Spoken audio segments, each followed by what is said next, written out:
And let's let everybody in.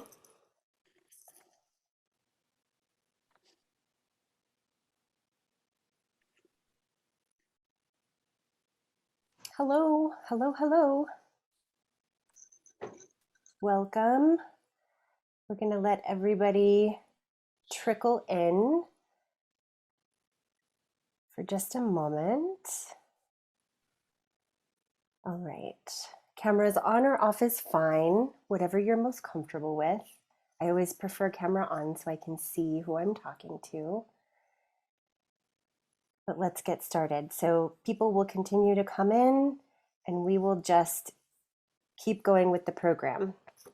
So for those of you that I don't know, I'm Leslie Roybal. I'm the program director for Flamenco Vivo Carlota Santana. I'm really excited to have this opportunity to talk with you about the Evolución programs.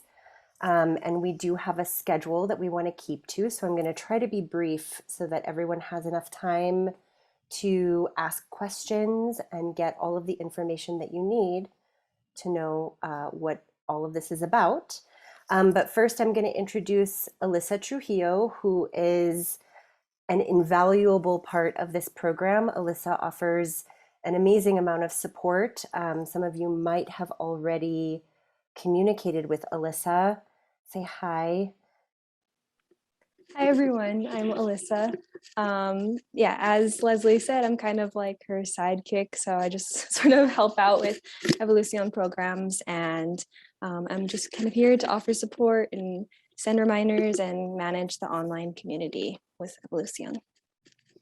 Great. And Alyssa will be navigating in the chat, so feel free if you want to introduce yourself in the chat and ask any questions in there. I'm going to go through a lot of material, and Alyssa will go back and we'll make sure that we're getting to everyone who has questions.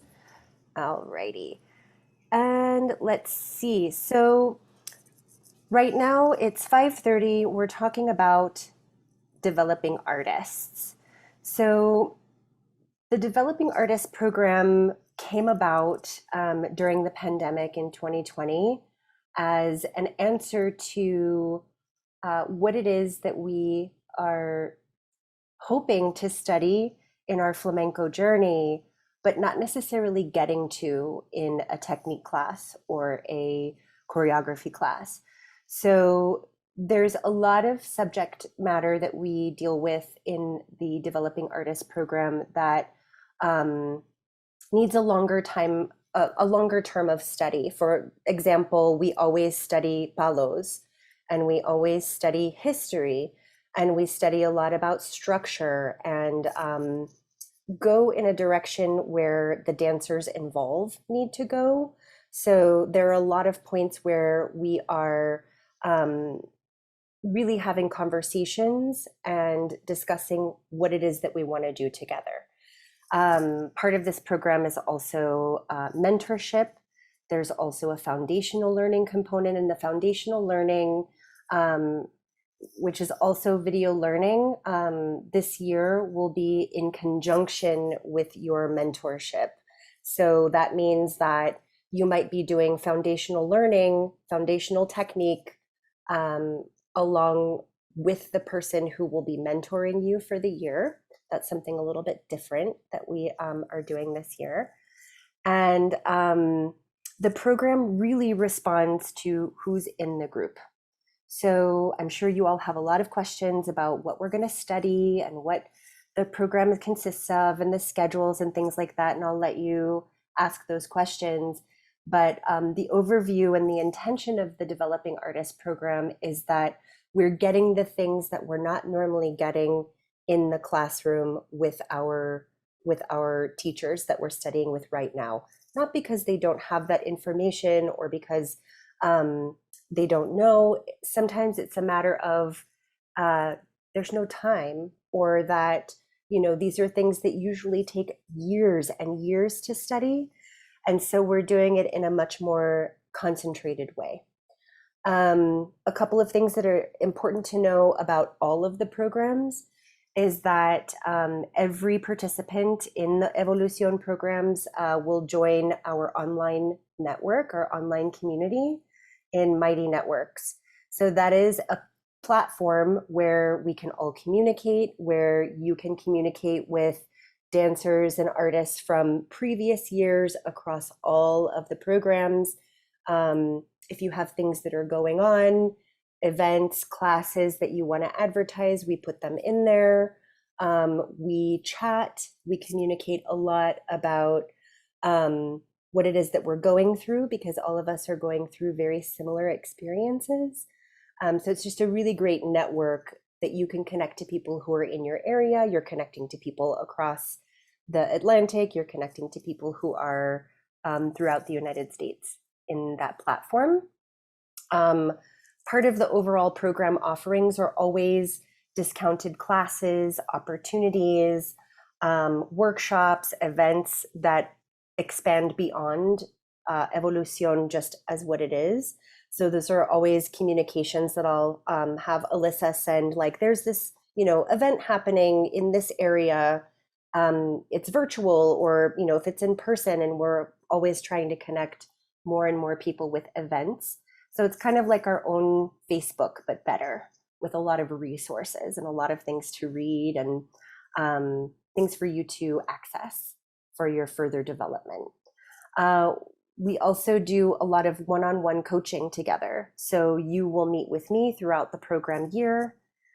We talk about your goals, your challenges, what it is that you need out of your education, and we work together to get you closer and closer and closer to those goals as much as we possibly can. And that's part of you being a part of the program in general. And then we also offer, across all of the programs, there are scholarships available. So if any of you have a need, every single person who's applying can also apply for a scholarship to help support your participation. So again, all of these programs as well, you can work them in a couple of different ways. Developing artists is sort of a more foundational level.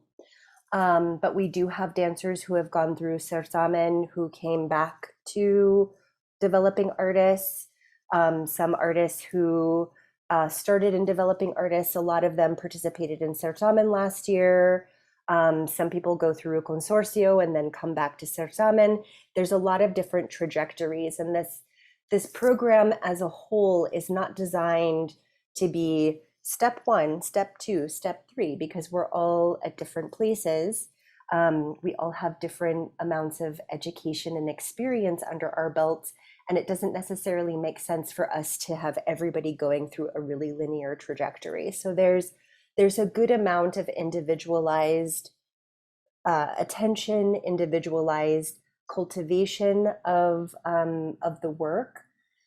We have a faculty that we work with.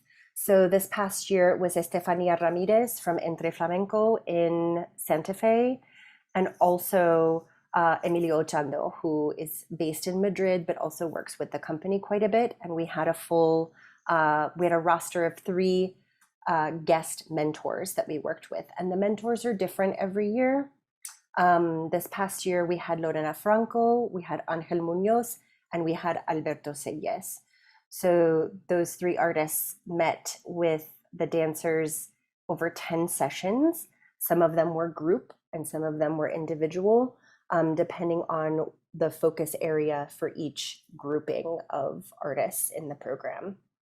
So that was a lot of me talking, but let me actually introduce my colleague, Puma Guerrero, who has been through artist development and who is now working with Flamenco Vivo in our studio. And I thought any questions that you had about developing artists, Puma would be really the amazing person to answer those questions and share their experience. So Puma, just say hello. Hello, I'm Puma. Everything that Leslie said, I'm the studio coordinator, and I came through by way of this program. So I think that in itself speaks to the value of it. But I'm happy to answer any and all questions. Also outside of this, you can contact me studio at, and then flamenco-vivo.org with any questions you might have about the program. I've been in it for 2 years now, so I'm super familiar and happy to share any of my experiences. So let's take questions. I know you have questions. Don't be afraid. Jump in, unmute yourself. I don't know anything about it. So Puma, maybe could you just say what you did, like a quick overview of each year, what you did? Yeah, absolutely. So the first year, we kind of jumped right into studying history and then followed by palos. So history we took with two different folks. We took one with Meira, an incredible scholar, and Alfonso, an incredible musician. I will interject along the way telling you about this. It's just bringing to mind that for each topic that we breach in the program, it's always the most trusted and established professionals that are teaching us, and I think that's very special to have in the program, and that's something I've really appreciated. Is I always know that I'm getting basically the best education that I can within the context of the US. So anyways, back to what we did. We worked on palos, and that was a very comprehensive kind of overview. We delved a little bit into history, actual, musical, what's the word I'm looking for? Leslie? We study the music from the perspective of the tonalities of the palos, going through letras, what they sound like, what the guitar is doing, what the singing's doing. And we do that with Juan Parrilla, who is based in Madrid. He is a flamenco, and he plays the flute and the keyboard during class. It's amazing. It is. It's absolutely amazing. Just very in depth. We added a few more sessions than we originally had, which is another theme in the program. There's just always more than you're expecting in the best way. So after working on palos, we kind of followed that up with another history course, and then we actually delved into palos again, except specific to dance structure, like the structure of the dance per each palo, since it varies. That was one of the most helpful courses that I got out of that first year, because I think that's one of those things that gets like glossed over, for better or for worse, sometimes in just technique and choreo classes. And then the mentor sessions, I actually had Estefania, who's on the faculty, explain why history is important. That's a very great question. I don't know if I feel equipped to respond to that. Do you want to respond to that, Leslie? Absolutely. So history is, because flamenco is an oral art form passed down from family to family, it's really important to know who those families were and are, because they directly affect the way in which we embody the art form today. And flamenco is continuously evolving. It's a living art form. So it's really important to maintain a connection to the roots of what we're embodying as foreign artists. We're not Spanish artists learning about the Spanish art. We're on a different continent. And the history also is important because there's a lot of cultural context that plays in. So there are a lot of things that are important to know about the reasons why things evolved in the way that they did. For example, we had a class this past year with Estela Satania about the flamencos de Gañanía, and about how, a really important grouping of artists came out of these camps that they were living in during the war, and how essentially the familial trajectory of the art form continued to develop. So there are a lot of different entry points. Another thing that's really important about flamenco history for us to continue to talk about and to revisit is that it's not linear. So we can say, okay, well, we know that this happened at this point, and we know that this happened at this point, but there's a lot of stories that still remain to be told that haven't necessarily been captured. And so approaching history through this program from a couple of different entry points is a really essential. It helps you to understand what you're doing and why a little more clearly.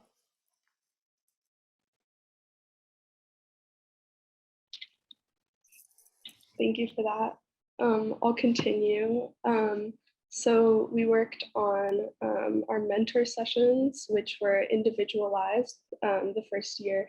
They still were the second year, but it had more technique and choreography as a focus. The first year we focused on bailes that we already had put together from past classes that we'd taken from teachers. And then in terms of the second year, we've done some similar, I think a similar overarching, kind of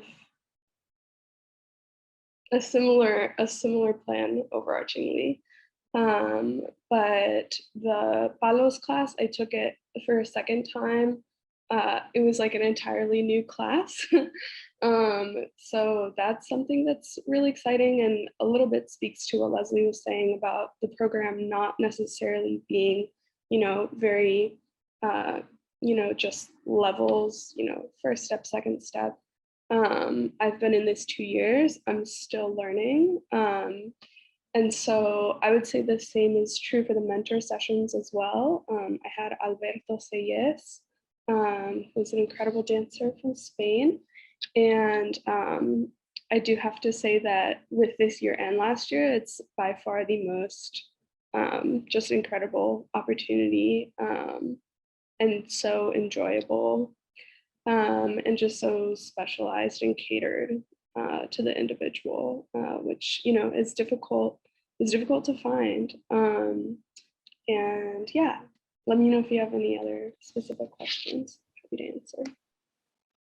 So one of the things that we also touched on in the first year was a lot of palmas. We had, we talked about movement analysis, why we approach certain palos certain ways. So not only what is the structure of the palo, but also why do we dance the palo that way? And again, to piggyback on what Puma's been saying, it's a lot of information. And it's very easy for us to talk about this in a general sense. Like, this is sort of generally what you're going to learn, but you have no idea what that's actually going to look like and how that's going to affect your trajectory. And so it's a lot of work. It's a lot. I could sort of understand the all the stuff you're talking about, what we're learning, but I don't really understand how the mentoring works with dancing and classes and groups and individuals. I don't understand. Can you be a little more? Sure. So this past year, what we did is that we had foundational learning and we had benchmarks. So benchmark classes where we were all together and Estefania and Emilio were looking at how everyone was developing and how they were embodying the material. Everybody was broken into, we had 3 groups of people, and that grouping was determined by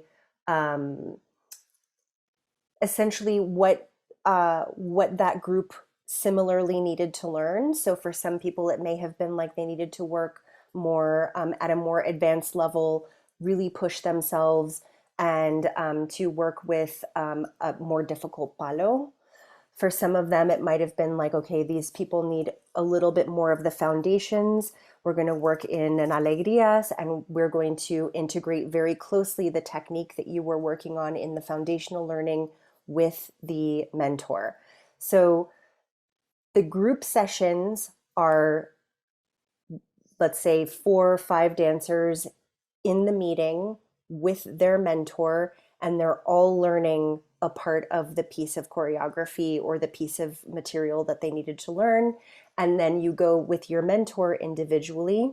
Your one-on-one meetings happen, and you have the opportunity to ask questions. They offer corrections. They offer a multitude of support in those several hours that you have with them. So the mentor sessions are scheduled based on everybody's availability. So I don't just say, okay, everybody's meeting with their mentor at 2 o'clock on Tuesday. I take a poll. I give a lot of polls. Like, that's a really important part of what I do, is I'm constantly asking you to give me information so that I can understand what it is that you need.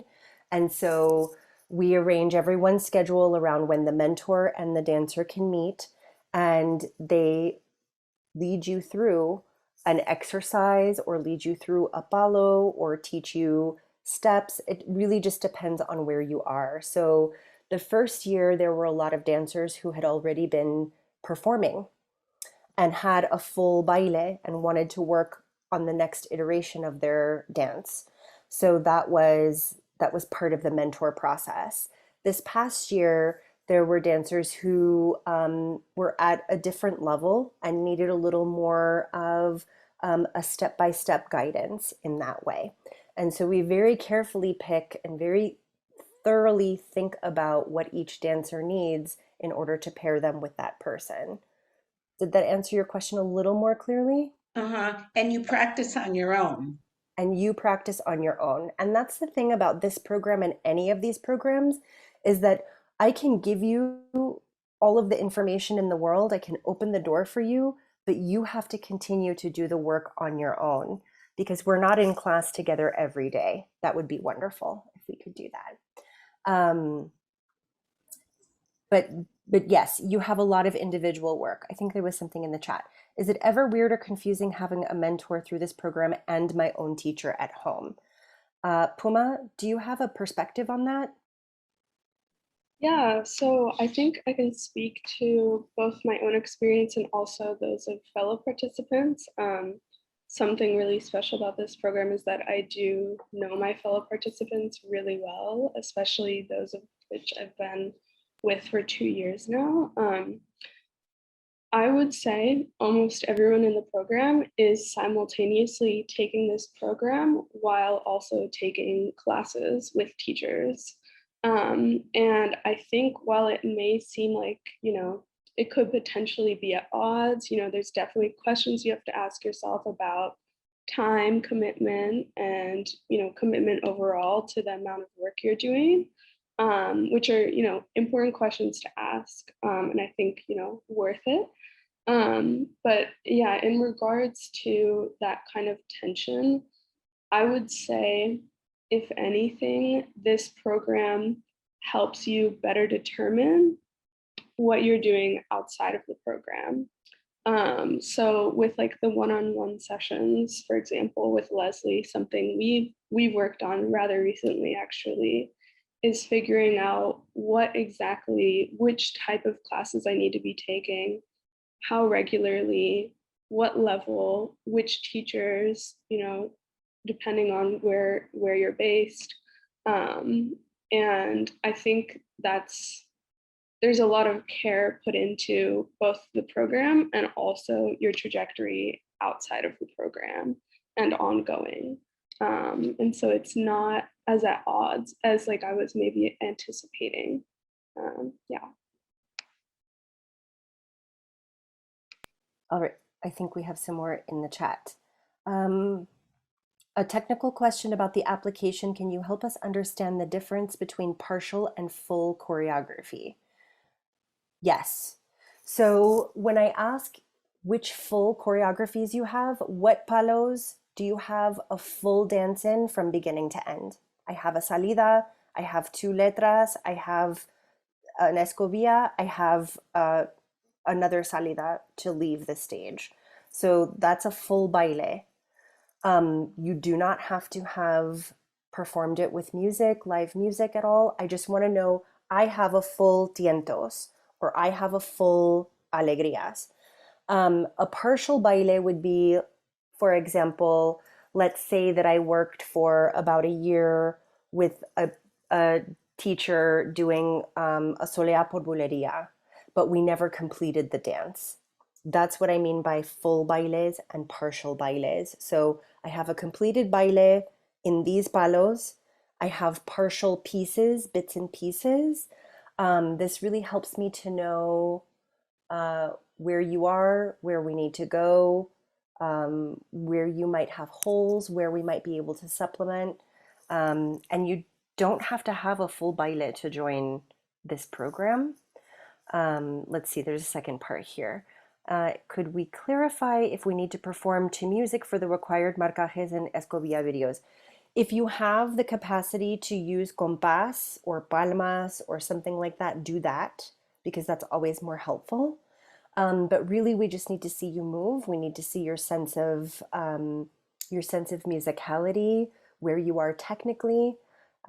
It's for us to look at you from that perspective, not necessarily to determine anything beyond where you might be in terms of your trajectory. Let's see. Hi, Lisa. Okay, this is is the new artist development program going to be the start of a new 2-year commitment? It's only ever a 1-year commitment. And what has happened is that many people have said, we need to continue. So Puma has been in the program for 2 years because Puma has been working to develop incrementally over time and is committed to that study. But it's a year-long commitment, and we can always renew that commitment for additional years, depending on what it is that you need. There are also other things that are available. Okay, so what would you say is the weekly, monthly time commitment for this program? That's a really great question. So I don't really know. And I know that's a terrible answer, but it's hard for me to know 100% to give you an assurance as to how much time you would be spending, because I don't know yet until I see the pool of dancers that we have, what exactly it is that we're going to be doing. I can tell you that when we study palos, it's every Sunday. And so for this coming year, we're going to work in trimesters, and we are doing July, August, September palos. And then we're doing January, February, March. We'll take a little bit of a break, and then we'll do another session in April, May. So that's, 2 hours of your time on a Sunday pretty regularly. The mentorship and the additional work that you do, the foundational learning, is much more catered to your particular schedule. So if you have, Tuesdays at 2:00 available, then we'll schedule things for you at Tuesday at 2:00. But again, I always poll everybody to see what their capacity is. For the most part, our standard meetings are on Sundays, and not always every week, but we do have a regular benchmark point where we're meeting individually. You're doing a lot of work on your own as well after you receive your course directives. Let me just get to the last questions. Are they mostly in person or on? This is a virtual program. If you can meet with someone in person, we always take that opportunity. So for example, Puma had the opportunity to work with Alberto in New York in our studios because he was going to be in New York already. I can't guarantee that that's going to happen, but we do try to make that happen as much as possible. And also additionally, the dancers working with Angel Munoz were able to meet with him when they were at the Festival de Jerez.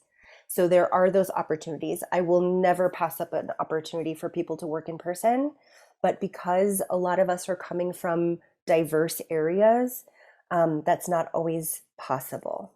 So, but the meat of this program is virtual because in its essence, it's not meant to replace the experiences in the court and the classes that you're taking. It's meant to supplement and to enhance. Does that make sense? Did I answer all your questions? Okay. What time on Sundays? I am going usually, so the past 2 years has been 3 o'clock on Sundays. And I feel like this year, because of the way that we're doing palos and the exchange of time in Spain, they'll probably be at 12 o'clock. Any last questions about developing artists? Could you repeat that last? As soon as you said the time, I couldn't hear it. Oh, so in previous years, we had class on Sundays at 3 o'clock, but I think that this year, because of we're going to be working with one parrilla for a longer period of time, we might just make it 12 o'clock. But again, I would always ask and make sure that everybody could do that before I would make a solid commitment. Leslie, this is just a personal situation. What if you don't have a choreography or a partial? That's okay. That's not going to But how deter. can you work on something? We will give you what to work on. That All would be right. something that we would provide for you. So then that would be then that would be something you and I would sit down and say, okay, where are you, Renee? What is it that you need? What is it that you want to accomplish? Not Okay. everybody wants to be a professional dancer, right? Like what can we do to get you to where you want to be? Do you want to have a full choreography? These would be things that we would discuss. It's not a deal Okay. breaker. Thank you. You're welcome. All right. Thank you, Puma. Anything, do you have anything else? Any last words of wisdom? Yes, just jumping off of what Renee was asking about, I can speak to my own experience in that I came into the program the first year with only one partial baile and very little else, since I was very early on in my flamenco journey. And once again, it's just really catered to you individually. So if that's where you're at, that's where you'll be met at. Okay. That's for sure. Yeah. Great. Thank you, Puma. I appreciate you. All right, so we're running late. It's 4 after the hour, and we are now going to move on to talking about the Cuadro portion of the programs. So for those of you who are just joining us, the Evolución programs overall have a lot of different things that we offer to everyone. So you're part of an online community where you can communicate across all of the programs. You have access to a lot of different artists, different colleagues. You have an opportunity to know what's going on across the United States and outside of the United States. That's a big part of your participation in terms of feeling like you have a community that you're working with, not only the people that are going through the program with you, but a greater community. We do a lot of one-on-one mentorship. We offer a lot of opportunities for additional classes, workshops. The opportunities are endless. Bye, Deborah. Thank you. So in terms of the Cuadro trajectory is a hybrid opportunity. So this past year, our artist development dancers who had gone through the program the first year said, we're not stopping. We want to do more, and we want to learn how to work with musicians in the studio, how to work in the Cuadro. So that began a monthly in-person class with the dancers in the studio, and we work with Pedro Cortés and La Conja, and they give an enormous amount of information. They're basically two history books, the two of them. And so we work in the studio, we learn about how to work with music, palmas, we learn jaleo, which were done many, many years ago in the tablaos. So all of the dancers sing a chorus in between all of the dances. So we're learning some things that aren't normally done today, which I think is really important. We do have dancers who join us online, and that is an opportunity that's open to anybody. The online perspective, I've also joined online and not been in the studio during one of the Cuadro classes, and it's actually really interesting to see things from the outside, because as we all know, when we're starting to work with music, a lot of times there's a bit of anxiety about how that works. How do I communicate with a guitarist? How do I communicate?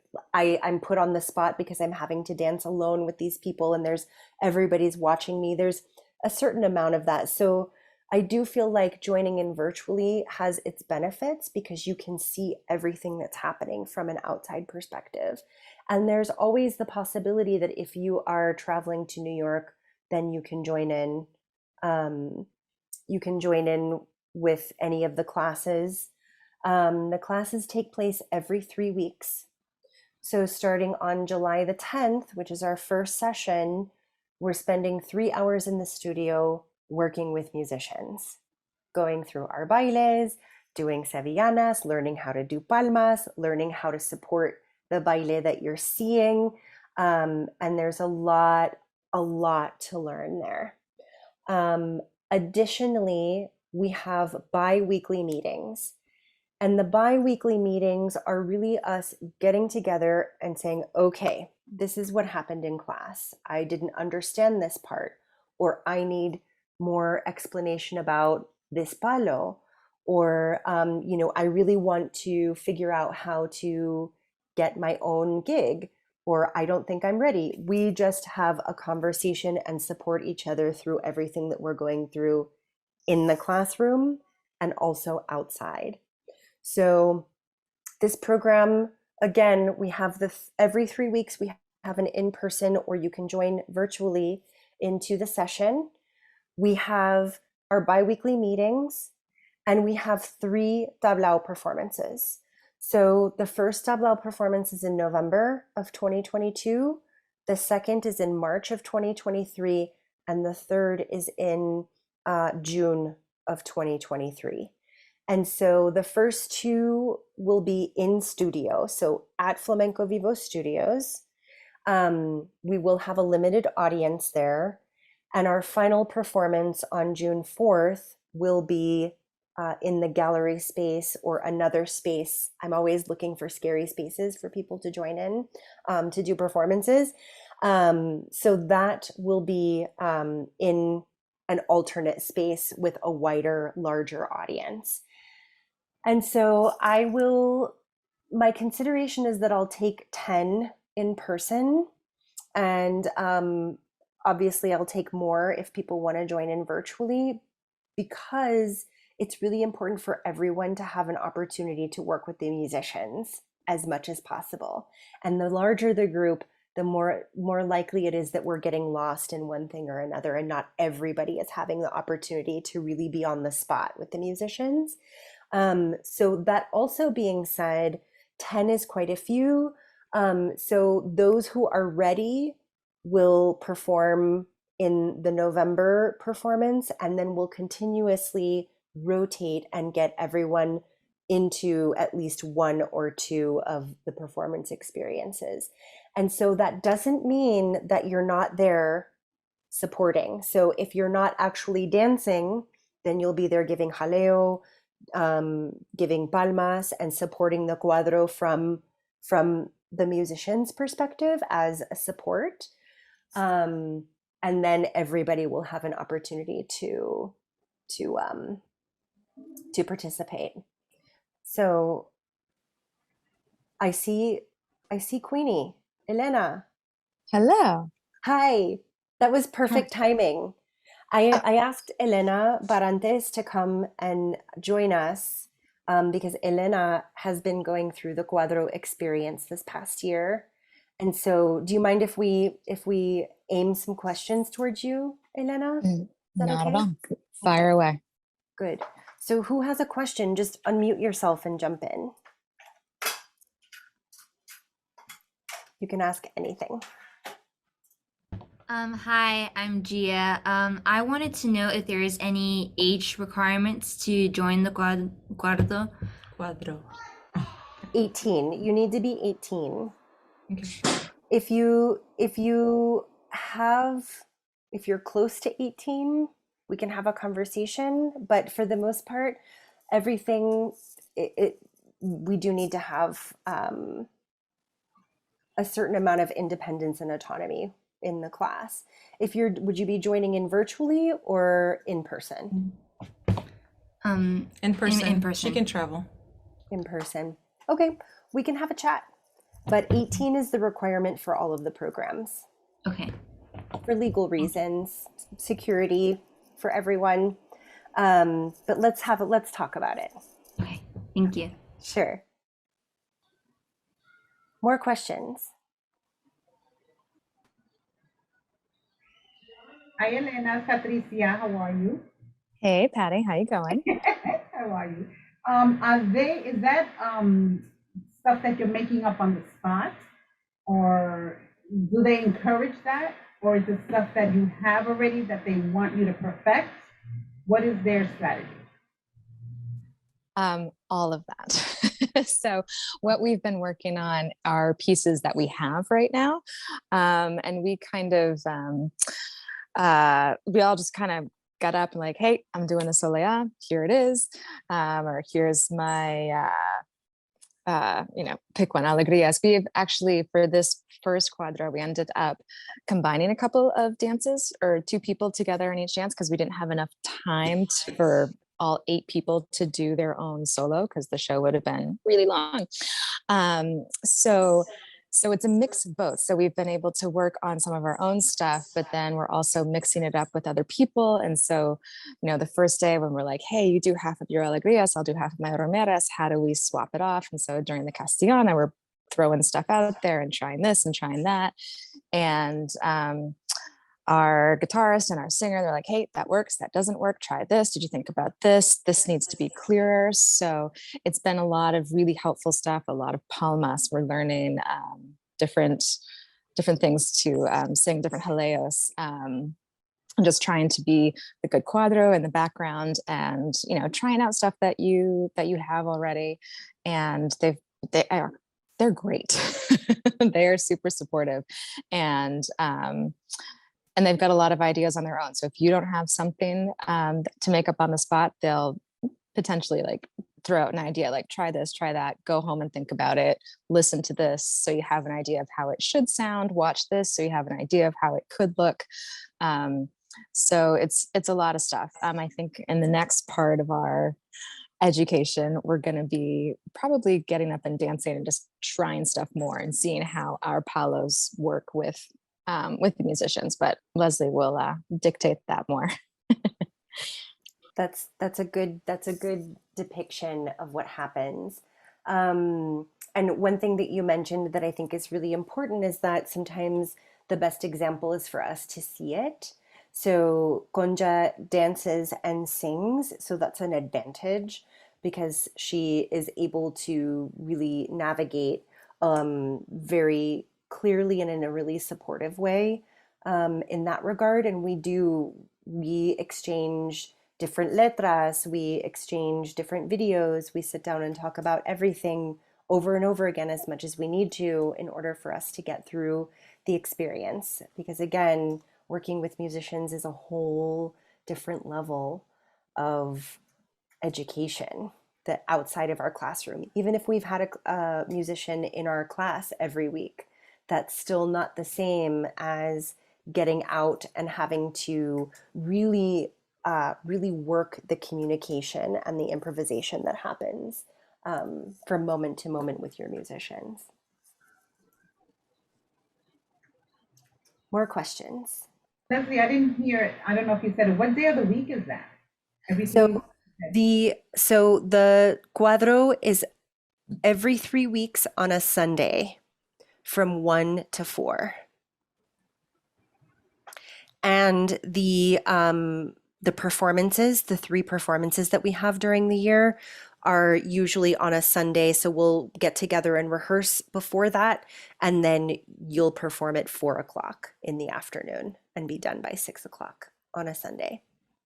And so one thing that I should mention is that all of those dates are predetermined.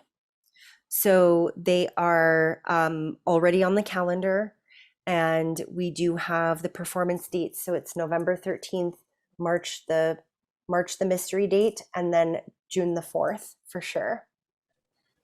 And I give everybody that so you can plan ahead. And if you're not able to be in class in person one day, there's no reason why you can't join in virtually. So if you're traveling or you're not, you have to stay home and care for a child or whatever that is, you can join either way.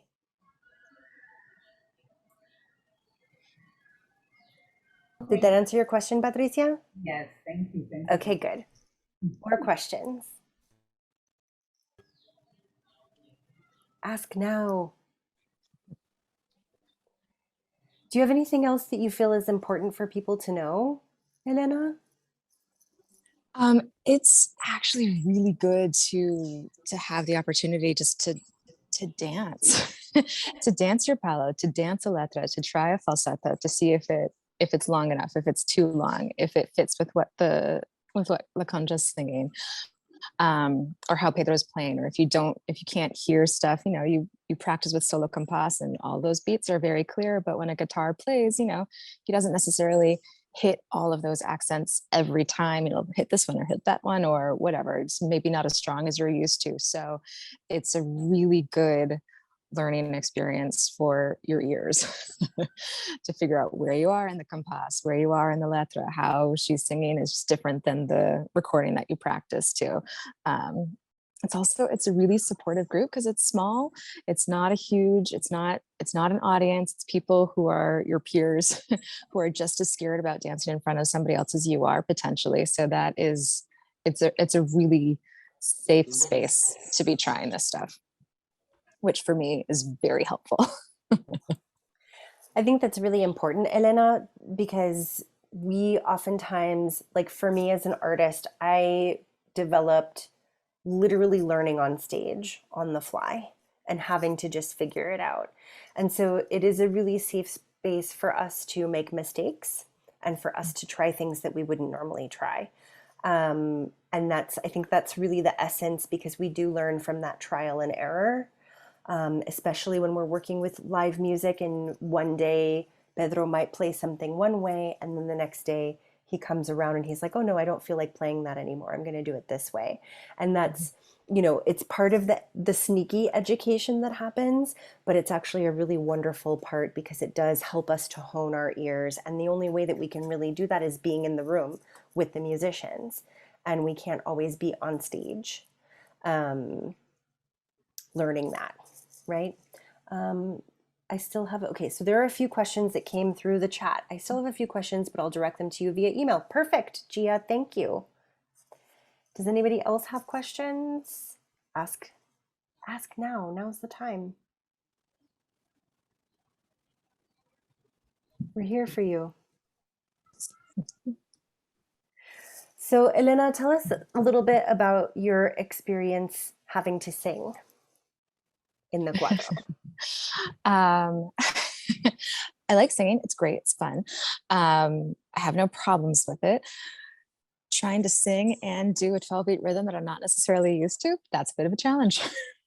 So it's been fun. I think it's been a challenge for all of us to get our feet and our hands and our mouths moving at the correct time. But the jaleos are fun and they get stuck in my head. And so now I'm just walking down the street singing, and I need to take out the ear pods to make sure that nobody else can hear me. But the singing is good, and it's nice to have a singer who's not the normal one who's in your class all the time or your recordings, because she chooses different letras. You're like, oh, I like that one. Oh, I never heard that one. So it does make me want to sing, and hopefully we'll get to learn some letras in the next Cuadro. Note for you, Leslie.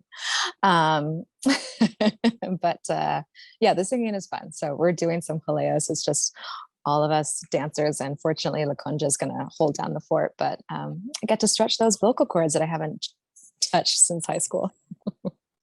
Definitely. No, I definitely felt the same thing about having to coordinate palmas and the singing at the same time is extremely challenging. Yeah, you got to slow it way Way down. down. Yes, that's true. That's true. What other questions? Are there any questions about the application, or anything that you're required to provide for the application? I don't know. I didn't look at it. No worries, Renee. You're not being tested. It's fine. I have another question about the two programs, the artist development and the Quadro that we just discussed. Like, so the essential difference between the two is that Quadro classes are focused entirely on performing in a Quadro, right? And the other program is more like more comprehensive flamenco education. That's a really great way to put it, Lisa. Yes. So the developing artist program is more of a creating a really solid foundation and getting people ready to participate in the Cuadro portion, because the working with the live music, it assumes that you have a certain level of understanding of everything in addition to your dance, right? So the artist development really lays the groundwork for the work that's done in the Cuadro. So if you're kind of vacillating between which program to take, it's probably a good idea to take developing artists first and then engaging with Cuadro is always my suggestion. But it really depends on where you are, and what it is that you feel like you know. And the truth of the matter is that we all think that we know more than we do. And that's the beauty, is because we just discover, oh, okay, I had no idea. Maybe I need to go back and revisit that. And that's always a possibility. But, step one, step two, it's sort of built to be that way, although there will be some artists who will be able to come into Cuadro and be completely prepared for anything. Do you want to speak to that for a second, Elena? Do you have anything to say about that? Yeah, I mean, I would agree that having the ADS under my belt was helpful. I think there's a chance I could have survived in Cuadro without it, but it would have been a lot harder. Yeah, I don't know. It would have been definitely getting thrown into the deep end with a couple of extra weights on my feet to swim up against it. But yeah, I mean, it was nice to have the development program, because we talked about all the different structures for all the different dances, and then having that somebody talk it to you, and then you start watching videos and seeing like, oh, okay, that's this, I recognize it, I hear it now. And then once it happens in real life, you're like, oh, I know this. Might not catch it the first time and be able to dance it, but at least you understand it and you're able to like point it out. So that has been really helpful from the foundation standpoint. Mm-hmm. Before the Cuadro. Definitely. That's a good point. Okay, so the question in the chat is, where should you be skill-wise before taking this program? You should have really solid technique. And if you don't know if you have really solid technique, then get together with a mentor or your teacher and ask them.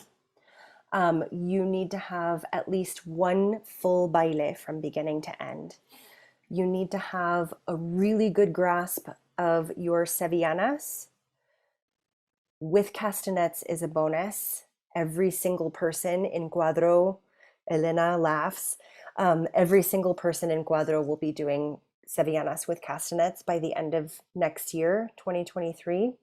You need to have experience with batadas, so a little bit of bulerías and tangos.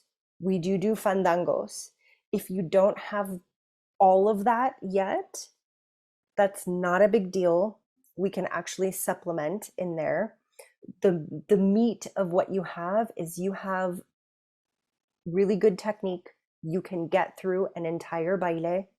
You understand the structure of that baile, and that you are ready to try it with musicians. And there's this requirement is not in the criteria on the website, but you need a lot of humility because it is not easy. And we are going to mess it up, and that's good. We want that. Does that give you, I hope that gives a more clear picture of where you want to be for the Cuadro work. Anything to add, Elena? I was going to say the constructive criticism that comes will potentially feel personal because dancing is a very personal thing. It's not. And it's very hard to separate what they're telling you to do or to work on from what you're feeling. From what you're feeling, and not getting offended by like, you need to dance that letra better. You're not dancing it well. But like, what do you mean I'm not dancing well? It's all from a point of view of just trying to help you and to make it get better. So just be aware that everything that comes out of this is not trying to attack you. It's just trying to help you. And we all get into a very vulnerable place when we're out there exposing our souls and dancing, and someone's like, can you do this better? So just be aware that there are going to be some constructive criticisms, and it's just there to help you. So that we can grow. Thought of one more question. So in the description that I read on the website, it said something about, you may apply for any of these programs, or, but just know that whoever selects the candidates will make a recommendation about which program ultimately they'll be. So they'll be basically placed regardless of which program you apply for. That's not, yes. So yes and no, Lisa. So what happens is that we're looking at a general pool of applications. And so we want for the people in the programs to be as available to the same level as possible. So sometimes, let's say if somebody who is, more at a beginner level applies for Cuadro, we would definitely recommend that they go do artist development first. And so it's a lot of gray area again, because there are so many people who are applying from all over that I don't know personally, or that have, an education in Washington is very different from an education in New Mexico or in New York. And so people feel like they're at a certain level and you should apply to that level. But the faculty will look at everyone and say, okay, it looks like everyone here is right on par with where they want to be for Cuadro. They have all of these things together, and we know that we can work in this capacity. Or this person may be better suited for this other program, whether that's for, artist development, or there have been people who have applied for artist development that I feel like they should be in the consortium. So it just depends, and you always have the choice. So you have a choice to say, yes, I would like to, continue with your suggestion, but that doesn't necessarily mean that there will be space for you or anyone in the program that you had applied for, if that isn't actually where it would benefit you more. And so that's really important to think about all of these programs as working together in a sense, not necessarily like, well, I don't have the skill level, so I have to take artist development. Artist development is a lot, and it's hard. It's a lot of information, and it's information that you have to have in order to progress, in order to work in the Cuadro, in order to do certamen, in order to do, to reach your goals. We have to have that information. So I don't like to think of it so much like this is for, beginners, or this is for more advanced dancers, because sometimes we all know that we have holes. So as a professional dancer, I realize that I have holes all the time, and it's hard. It's hard to for that realization to come in. But that's what we're doing. We're trying to fill in as much as we can. Does that answer your question? So yes and no. All right.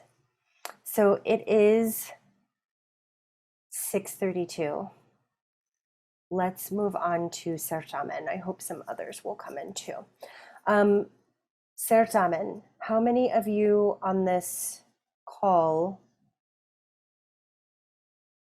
have heard about the Certamen, applied before the Certamen, to the Certamen?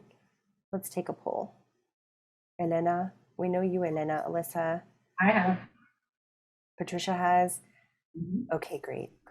Everybody. All right. So really, the Flamenco Certamen is a lot of the reason why we have these programs now. So the Certamen is now moving into its 8th year. And the original iterations of the Certamen were one level. And it was essentially a competition where you showed up one day, your musician spent an hour with you, and then you performed the next day.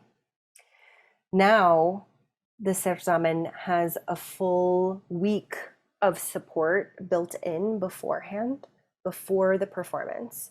So that takes place in Lake Placid, but I'm actually going to back up. So the trajectory for the Certamen is the following. The applications are due on the 10th. You can apply at one of two levels. There's the tablao level, which is the more professional level. Thank you, Renee. You can apply for the estudio level, which is a more student level, intermediate student level. So there is an understanding that you have been working in some capacity with music, that you understand dance structure, that you are ready to really push yourself in a short period of time. This is like really concentrated period of time, and that you want to perform.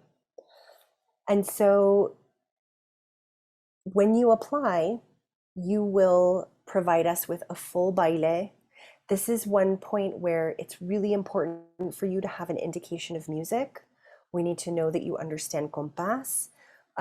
If you can't do a recording with live musicians, then by all means use palmas, use a compás track.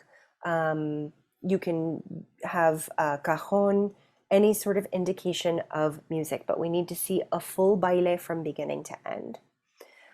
The application process takes place with outside evaluators from the professional community.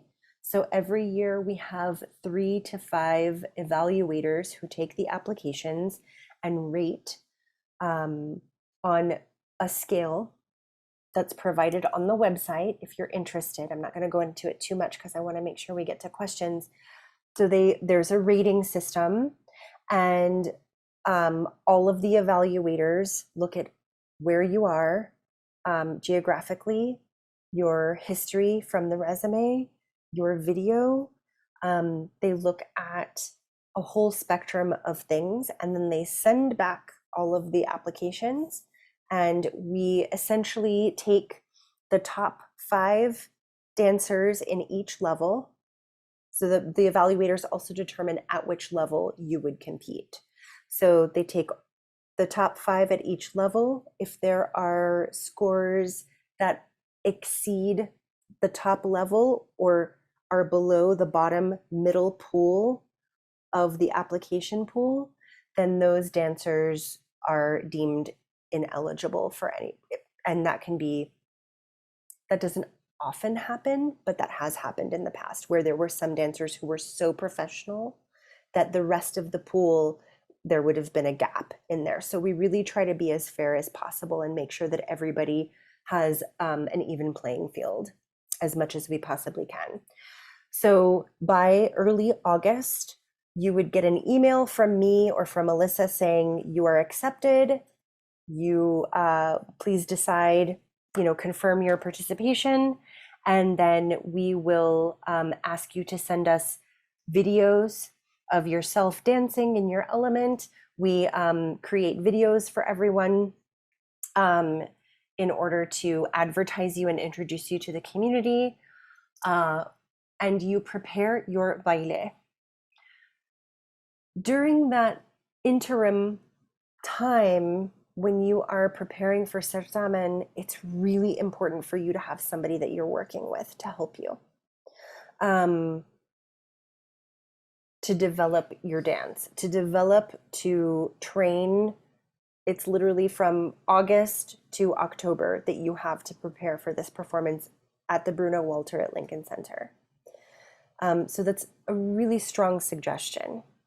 Now, you will, during that time, send the musicians a video of your dance so they know what you're doing from beginning to end. You apply with a palo and you do that same palo for the performance at the Bruno Walter. That doesn't mean that the baile is the same.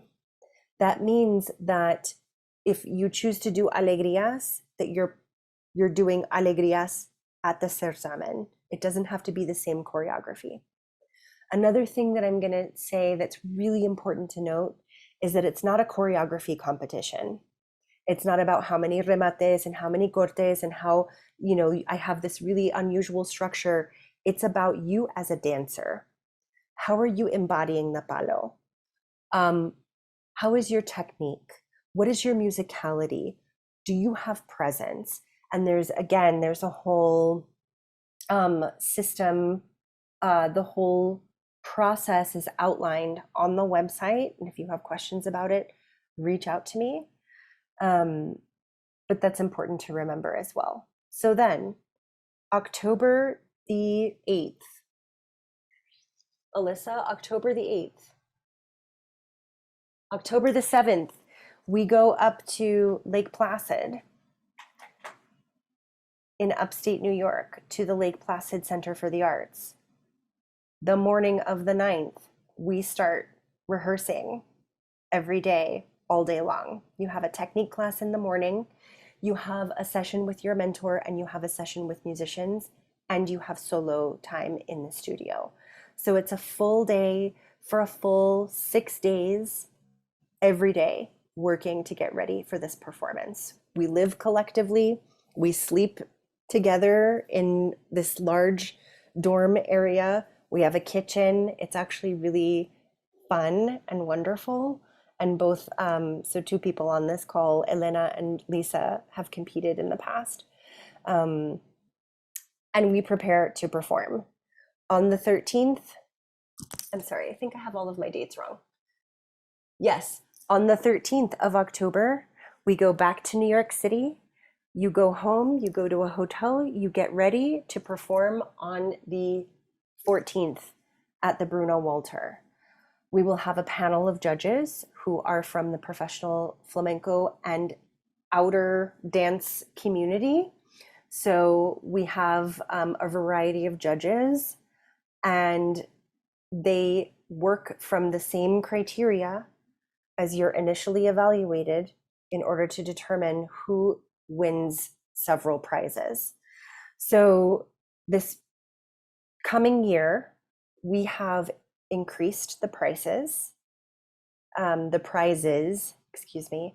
So the first level, the grand prize at tablao level is $1,000. And the grand prize at the estudio level is $500. And then there are a series of scholarships that are offered from our partners in Spain. Last year, our partners were the Festival de Jerez, Estudio Flamenco Danza in Sevilla, and help me, Alyssa, I'm drawing a blank. Who's the third one? Festival de Jerez. Oh, yes. And the big main prize, I can't believe I forgot this one, is the Madrid Certamen de Coreografía de Danza Española y Flamenco, which is actually going on right now. So our winner from 2021, Elan, is currently in Madrid taking class at Amor de Dios and going to the Certamen. And she will be presenting the Flamenco Vivo Prize at the Certamen. So we actually sponsor a dancer to come over to the United States to work with the company. Then on the morning after the certamen, we have feedback. So you sit down with a juror and your mentor. So everybody has a mentor. I failed to mention that at Lake Placid, everybody has a mentor. And you sit down with them and you talk about your experience. You ask them questions. You ask them what you could improve. You talk about what your trajectory is, and you receive feedback from them. And that's essentially the trajectory of Certamen. So what questions do we have? Elena, jump in. Tell me what I've forgotten and offer your commentary. I'm not sure if you forgot anything, but it's awesome. The week before, that whole week to prep and just be away from your normal everyday life and just dancing flamenco, breathing flamenco is worth it. I'm like, for me, like that was the highlight. The performance, yeah, sure, fine, whatever. That working with the mentors and the musicians and just hanging out with all the other dancers, which unfortunately you never really get to see their dance until after the whole thing is over. So then you're not intimidated by anybody else. And you're like, oh gosh, their dance is awesome. You have no idea. So you're just all hanging out with each other, which is awesome. And again, fully supportive community because it's nice and small. You're with Leslie all the time, you're with Alyssa, you're with the musicians. So it's great. It's just this slightly dance incestuous situation and it's spectacular. So yeah, it's great. It's great. And so it's work, right? Yes. We're working really hard. We're working really hard from 10 a.m. until 10 at night. And but we're also forming a network and an affinity, a family of sorts where you have connectivity to others who are not in your immediate community that then opens up a lot of doors. So there have been many, many, many dancers who have gone through Certamen who have then gone to guest with other companies because there was another dancer who was competing as well, or you have a group of people that you've been through something, a transformational experience, and it really is. It's you will not walk in the same way that you walk out. Like there's a completely different turn of what happens, and that's really the point, but it is very concentrated. What are the questions?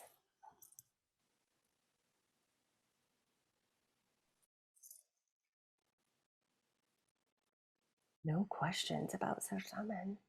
None.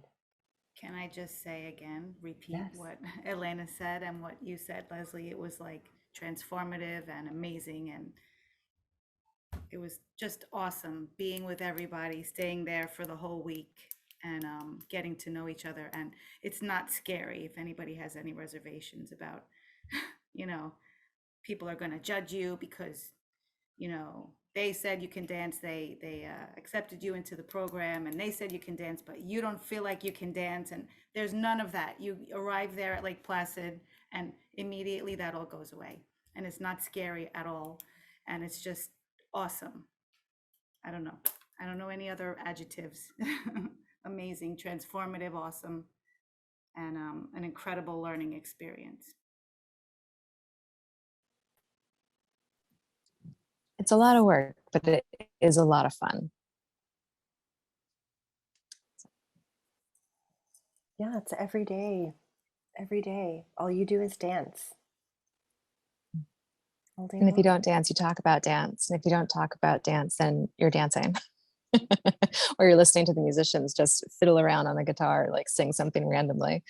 Or you're watching people figure out their mate. Like, this doesn't work. Do palmas for me. Try this. I'm like, it's just a super, it's like dance camp for adults. It's awesome. Everyone's just kind of doing their own thing and supporting each other. And you learn just from being around people. You don't have to see their whole dance. You can just see how other people work, how mentors work. Mentors are different, the different things that they point on, that they care about. they care about everything and they care about like your whole structure, but they'll be like, they'll help you interpret stuff if you're not quite sure. Like, you know, they'll ask you, what do you think you need help on? Like, okay, I think I'm having trouble with this, and they'll like, all right, let's look at that. Or what do you need help on? I don't know. Okay, do your whole dance. And they're like, oh, stop right there. We need to work on that. That's not clear. So it's a lot of very personal, minute attention to whatever you need that you didn't know you needed. You're just a sponge the whole time you're there. You don't really understand or realize what you're picking up until you've left and they're like, oh, I heard them say that 2 days ago. Oh, it makes sense now. Or I heard them say that 2 years ago. Oh, it makes sense now. So it's really, it's a valuable experience to be around people with so much life experience, either being a musician or being a dancer or being in a company or whatever. You soak it all up without even realizing it. Excuse my phone. And I soak it up too. I do. So, to be really honest, there are more people on this call who have been to Certamen than the people who have not. So, if you know that you haven't been to Certamen yet, now is your time to ask questions. We still have about 15 minutes left. Anything at all. You have 5 people to answer your questions. Don't be shy.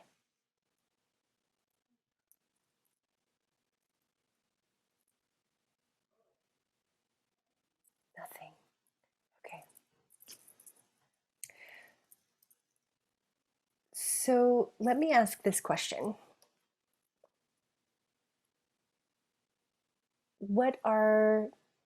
So again, because I know Elena, I know Patricia, and I know Lisa because we've all been working together for a little bit. But for the two of you, Leilani and Apalo Seco, what are some of the things that you are experiencing? What are your challenges? If you want to share, then we can talk about it a little bit.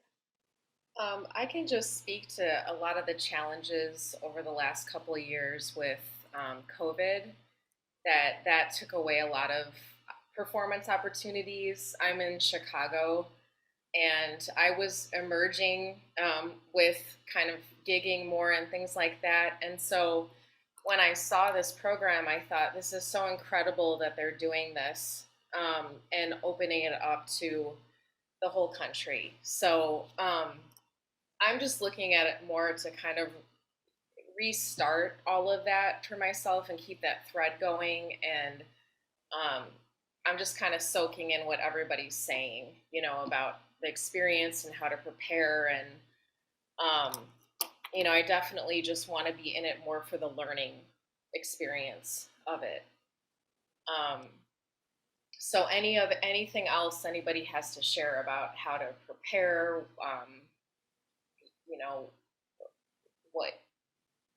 what you feel like were your goals kind of going into it. Yeah. Queenie, Patricia, Lisa, Alyssa, your perspective? I mean, the thing that I will say from the beginning is that just because we hit bumps in the road doesn't mean we aren't artists, or that we can't keep going, or that we can't get. So we have this idea in our heads about where we were.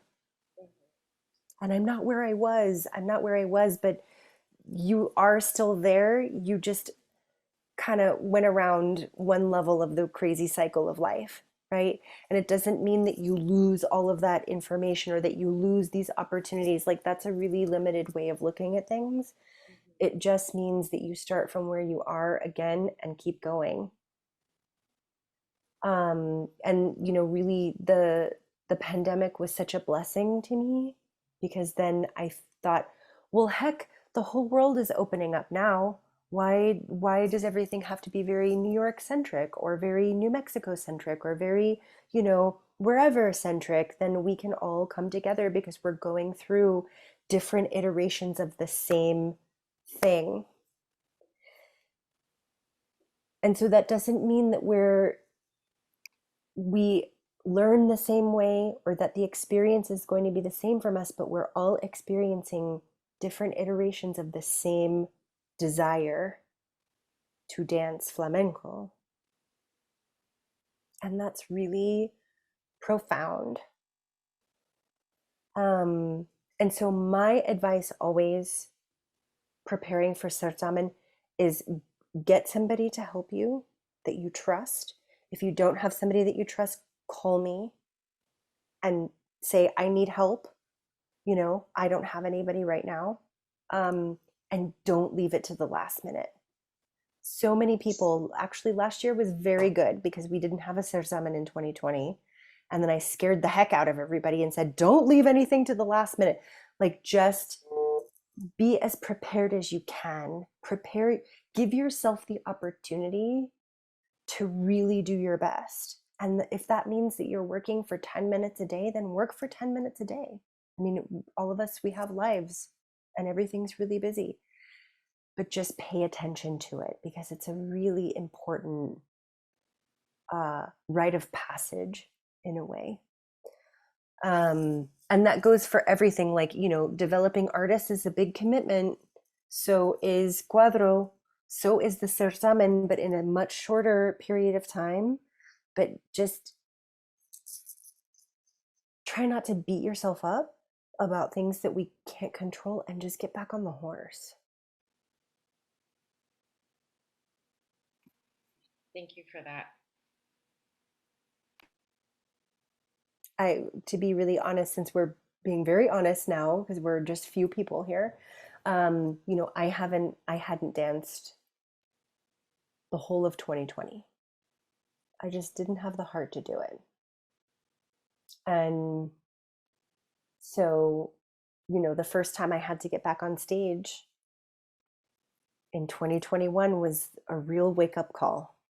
Elena and Alyssa have been there with me through that too. It's wowie. It's wow. You can do it. Leilani, we haven't heard from you, and you've been here the whole time. No, it's good to listen to everybody else. And I think I'm a dancer, but other genres, and most of the residencies are for, you know, already established, you know, professional dancers. And so it's really nice to have this, you know, intense 1-week residency where you're expected to still be developing. And so that's, you know, something that I was looking for, being in that awkward position of, you know, taking a lot of class, you know, developing your own baile, but then not having a safe space or the mentorship to like hone down, you know, the specifics, to get feedback, to not everybody has the opportunity to work with musicians, and like everybody else was saying, you know, to have that experience, a safe space to practice and get the feedback and the experience. That's something I would like to have. Yeah, that's really true. And you know, there's something that I think that we all realize going through the flamenco journey, but that we don't talk about a lot, is that we're not all getting the same education.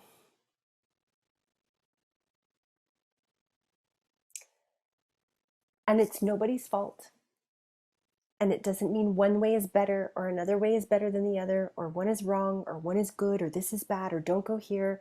It doesn't mean that at all. It just means that we have an opportunity to start leveling the playing field a little bit more. So if you don't have musicians in your area, you're at a really big disadvantage. Or if you haven't danced for 2 years, then you're not at the same disadvantage, even though it's still you know, a rock in the road. And so it's really difficult for me to characterize and to talk about all of these different things that we're doing, because they are very like, okay, so, you know, I know you haven't danced for 2 years. Where do we begin? What feels like the most important thing? And then we have that opportunity to do that. Because I guarantee you, every single other person in the group that you'll work with, whether it's Certamen, in Cuadro, in developing artists, wherever, they're going through the same thing, only different, right? And, virtual learning is not the best thing ever, but if you can overcome all the preconceived notions, or if you can really learn to open your perspective, it can be really great because it's not limiting to who is available within a 20-minute drive, right? Then you have the whole world is open to you. The whole world. I just got inspired. Go ahead. I'm just gonna jump in here. So when the pandemic hit, all of my flamenco classes immediately went to Zoom once we figured out that was possible. And it was actually really liberating for me because suddenly you're not in a class with 12 other people. So you can act a fool and like emote and do all this stuff that you might be afraid that people be like, what are you doing over there? And that was huge for me. So, so there are definitely some advantages to being on Zoom where nobody except the teacher can see you, and only if she turns around to look at her camera and look at your square. So, so you get to try more stuff. You're like, oh, I like what she's doing there. I'm going to do this instead. So, yeah, the virtual part of this can be an advantage, and you get to work with potentially mentors from the other side of the country, the other side of the world. Just threw a pen. Sorry, I got excited. So yeah, and they are looking at you, though. Yes, your mentors are. Your mentors are looking at you, and the faculty are looking at you, and the initial jury, they're looking at you, and they're not looking. Okay, so each and every person that we interact with in these programs, they've been where you want to be. They've been students. They're not people who are, heads of universities and people who have had, administrative jobs for 40 years and they think they know about flamenco. No, these are people who are going through it too. I went through it. This is the whole reason why I wanted these programs to develop, is because I was a dancer. All I wanted to do was live in New York City, and all I wanted to do was dance my whole life. And I had no help. No help. I had a group of friends, thank goodness, who took me under their wing and said, okay, we'll teach you all of these things. And I learned on the fly. I had to learn on stage, and I had to learn alone. And so, like I was saying, Queenie and Alyssa know, I'm like, okay, I have to get back on stage. I have to go dance. And then I would come back and I'd say, that did not go well, or that went well. This was just last year, So you're not dealing with people who don't understand. So they're looking at you, but they're not looking at you like, oh, well, this was good and this was bad. And that's not what we do. It's not easy what we're doing.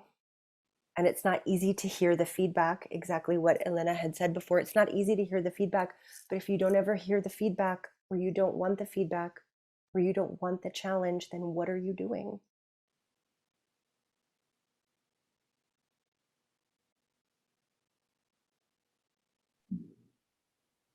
Yeah, the mentors are amazing in that sense. So they'll be like, what are you doing there? That doesn't really work with your body. Do you find that comfortable? No, like it shows. Let's change it. There's a lot of things that it's just somebody else looking at how you move your body, because you look at yourself, and I don't know about you, I look at myself and like, it's cringeworthy. But other people look at you like, that's beautiful. That needs work. Try this instead. So it's all these opportunities are great. And people come off stage, they're like, well, let me tell you about this one that didn't go well. And then everyone hears it, like, oh yeah, I can understand how that would be terrible. And like, what did you do? And you're like, grin and bear it, or I waited for this, or I just stood there, breathed, pretended like it was part of my dance, and kept going. That piece of advice from multiple dancers is pure gold. I'm like, I can just stand there. Shocking. You don't always have to do something. It's it's all these little tidbits that you get from everybody. So and you can get it from an actual in-person class or virtual online, talking with people or just with a mentor. It's, you get it. However form you're able to take these classes, you get a wealth of information. Mhm. And it's not always the same information. But I, It's great. but Go I ahead. say real quick, speaking about mentors, to piggyback on Elena, when I joined the first year, and I knew I was going to have a mentor, well, I didn't know I was going to have a mentor from Spain because Leslie chose them for us, and mine happened to be from Spain. And I was like, oh, shoot. You know, they're professionals, they're from Spain, it's a whole different level. Oh my God, they're going to see me, they're going to say, what the heck? It was so nice. They were so encouraging. And they were, well, my mentor, he was wonderful. He was wonderful. The very, very first day, he says, okay, let me see what you have. So I started, and I didn't realize, because I wanted to make sure that I was on compás, I was counting. But he heard me. And I'm just like, 1, 2, 3, 4, 5, 6, 7. And he was like, what? Stop. I was like, okay. He said, stop counting. Just then. And I was like, I didn't realize I was counting. It was great though. He was wonderful. And they were from Spain. So I was very intimidated when Leslie told me who it was. And I was like, this is not gonna work. And she knows because, right, Leslie? No. Yeah. And And it was wonderful. It was great. So I don't know. so I'm going to reveal, I'm going to pull away the curtain and say Patricia did certamen twice in artist development once. Queenie has done certamen twice. Artist development is now doing Cuadro. Lisa has done certamen. So that's what I know. Both of you weren't in the meeting at the very beginning, but that's something that I said, is that you work what you need to work when you need to work it. It's not about like, well, now I'm at this level and now I'm at that level. It is in a sense, but it's more like now I'm ready to do this, or now I'm ready to revisit and to continue to dig in, because it's not step 1, step 2, step 3, step 4. That's not how we learn flamenco. We have to come back around the corner a couple of times. And then come back again, and then do a bunch of things, and then come back again. So that's the community that we're trying to build. Alyssa, do you have anything you want to add before I put everybody out of their torture today? I don't, and not really. I mean, I guess, I don't know. I've like been watching, you know, from the sidelines, and I was able to go to Certamen this last year, and that was really amazing to see everyone in person, you know, like, and meet and kind of watch everyone prepare for the competition. And I just think like overall what I see as being kind of like an outside observer is just like this really strong sense of community. And I feel like everyone gets to know each other really well, and they work together very well. And there's a lot of just like learning even amongst that, and amongst having these like really strong relationships. So that's been really cool and awesome to watch and be a part of. Thank you, Alyssa. So just to say thank you, everyone, for joining us today. And for those of you who are joining us on the recording, I'm sure you'll all have questions after having gone through this video. So please feel free to reach out to us. You have our information. We're happy to have a chat with anybody who has questions about any of the programs or the application process. So thank you so much. We'll look forward to receiving applications from all of you. Take care.